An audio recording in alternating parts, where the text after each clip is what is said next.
राम राम श्री राम राम राम राम राम राम राम राम राम राम राम।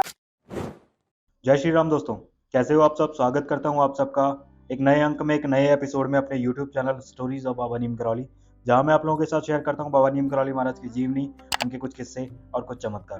दोस्तों, कहते हैं कि महाराज जी को जो भी सच्चे हृदय से याद किया करता था, महाराज जी तुरंत जो है उसकी सहायता के लिए और उससे मिलने के लिए वहाँ प्रकट हो जाया करते थे। और कई सारे भक्त ऐसे थे जो केवल उनका नाम सुनते थे और उनसे मिलने की इच्छा जाहिर करते थे, और बाद में उन्हें पता लगता था कि महाराज जी जो है उनके सामने प्रकट हो जाते थे और उनसे मिलकर जो है उनकी इच्छा पूरी किया करते थे। तो आज का एपिसोड जुड़ा हुआ दोस्तों कुछ ऐसे ही इंसिडेंट के साथ में। दोस्तों, ये बात है लगभग 1943-44 की। महाराज जी के एक अनन्य प्रिय भक्त थे महावीर सिंह जी। महावीर सिंह जी जो है आगरा छावनी के अंदर जीआरपी के अध्यक्ष थे, और महावीर जी जो है साधु संतों की सेवा और सत्संग के बड़े प्रेमी थे। वे उन दिनों जो है कुछ समय से जिगर के दर्द से पीड़ित थे, और एक दिन जो है कैंट स्टेशन पर वर्दी पहनकर घूम रहे थे, और महाराज जी का उन्होंने नाम सुना था। उनसे मिलने की इच्छा भी थी कि जब छुट्टी मिले तो महाराज जी से जाकर मिला जाए और उनसे कम जो है अपनी पीड़ा दूर करने के लिए कहा जाए। लेकिन उन्हें टाइम नहीं मिल पा रहा था और इसलिए महाराज जी से मिल नहीं पा रहे थे। तो मन में एक इच्छा सी दबी हुई थी कि महाराज जी से कैसे मिला जाए। तभी वो घूमते घूमते जो है एक जगह पहुंचे और उन्होंने देखा कि एक 45 वर्ष का एक व्यक्ति, जो मोटा सा एक व्यक्ति है, जो आधी धोती पहने हुए है, आधी ओढ़े हुए है, वो उनके सामने अचानक से हाथ खड़ा हुआ है। उस व्यक्ति ने जो है महावीर सिंह जी के सामने आकर कहा कि महावीर सिंह, अब तबीयत कैसी है। और इस पर महावीर सिंह जी ने उत्तर दिया कि ठीक है बाबा। अब तब वापस से उस व्यक्ति ने कहा कि जिगर का दर्द कैसा है। तो महावीर सिंह जी बोले कि अब थोड़ा ठीक है, थोड़ा आराम है।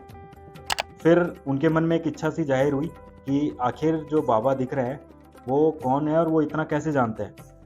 तब उस व्यक्ति ने आगे कहा कि कोई बात नहीं, तुम पूरी तरह ठीक हो जाओगे, और जो भी अभी थोड़ा बहुत दर्द है वो भी पूरी तरह ठीक हो जाएगा। और इतना कहकर जो है दोनों साथ साथ चलते रहे। दोनों के बीच में कई सारी बातें होने लगी। तब महावीर सिंह जी ने उनसे पूछा कि महाराज जी, मैंने आपको पहचाना नहीं, आप कौन हैं।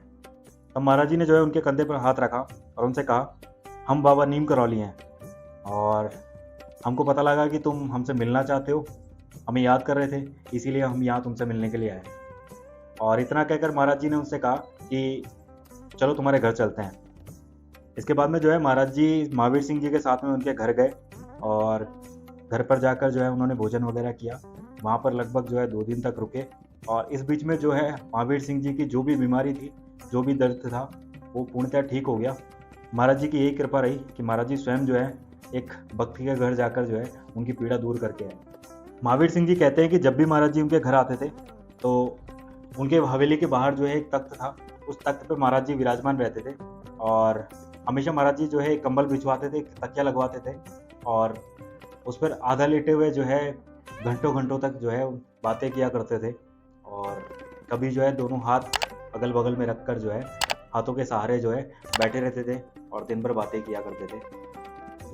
कभी भी जो है उन्होंने भाषण, प्रवचन या फिर सत्संग की कोई बात नहीं करी। बस जो है महाराज जी हमेशा अपने भक्तों की और इधर उधर की बातें किया करते रहते थे। और लेकिन उनकी छवि, उनकी दिव्यता ऐसी थी कि महाराज जी को जो भी कुछ देखता था वो उनके समीप आता और उनकी बातें जो है घंटों तक सुनता रहता था। और महाराज जी के बारे में एक और विशेष चीज़ है कि महाराज जी का कभी जो है किसी ने शरीर पहुँचते हुए नहीं देखा। महाराज जी जैसे ही नहाते थे और नहाकर धोती बदलते थे, तो धोती बदलते ही जो है उनका शरीर सूख जाया करता था। उसके बाद में जो है महावीर सिंह जी जब समय मिलता था, हर महीने जो है महाराज जी के दर्शन के लिए जाया करते थे।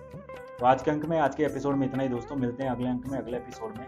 अगर आज का एपिसोड आप लोगों को अच्छा लगा हो तो लाइक कीजिएगा, शेयर कीजिएगा, चैनल जरूर सब्सक्राइब कर लीजिएगा। मिलते हैं अगले अंक में, तब तक के लिए धन्यवाद। जय हिंद, जय भारत, जय बाबा नीम करौली महाराज, जय श्री।